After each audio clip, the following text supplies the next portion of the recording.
একটা শিশু, একটা ছোট্ট বাচ্চা মেয়ে, তাকে তুলে নিয়ে যাওয়া হচ্ছে। কে তুলে নিয়ে যাচ্ছে? তারই আরেকজন সহপাঠিনী, তারই আরেকজন বন্ধু, যাকে সে হয়তো জীবনের সব থেকে শেষ মুহূর্ত পর্যন্ত বিশ্বাস করবার চেষ্টা করেছিল, ওই পরিস্থিতিতে বিশ্বাস করার চেষ্টা করেছিল। এবং হ্যাঁ, এটা স্বাভাবিক নিয়ম, যে কোনো মানুষ তার বন্ধুকে, তার বান্ধবীকে, তার সহপাঠিনীকে, তার রুমমেটকে, তার ক্লাসমেটকে বিশ্বাসই করবে, এবং বিশ্বাস করতে আমরা চাই। সেও করেছিল, কিন্তু তার বিশ্বাসের সেই দাম কাঁচের মতো চুর চুর করে ভেঙে গেছে। তার সহপাঠিনী তার বিশ্বাসের দামকে এক মুহূর্তে, এক লহমায় ভেঙে দিয়েছে। আমরা কাকে ভাববো বন্ধু?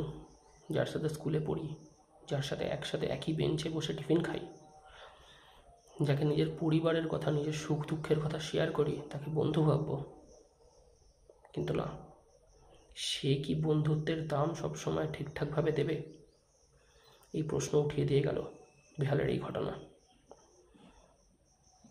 সেই সহপাঠিনীর সাথে আরও দুজন অচেনা অজ্ঞাত ব্যক্তি ছিল। সেই অচেনা এবং সেই অজ্ঞাত ব্যক্তি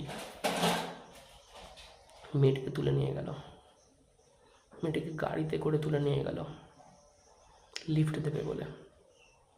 লিফট দেওয়ার অছিলায় একটি বাচ্চা, একটি শিশুকে সহপাঠিনীর বন্ধুত্বের টোপ দেখিয়ে তুলে নিয়ে যাওয়া হচ্ছে, এবং তাকে গ্যাংরেপ করা হচ্ছে। চকলেটের সাথে ড্রাগ মেশানোর পর তাকে গ্যাংরেপ করা হচ্ছে, তাকে অ্যাডিকটিভ করে দিয়ে গ্যাংরেপ করা হচ্ছে।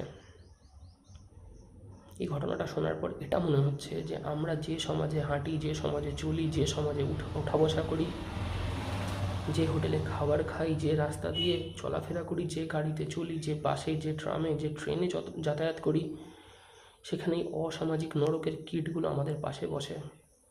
আমার নিজের ঘরের মা, নিজের ঘরের বোন, প্রত্যেকে, ইচ অ্যান্ড এভরি ওয়ান, কেউ সেফ নয়।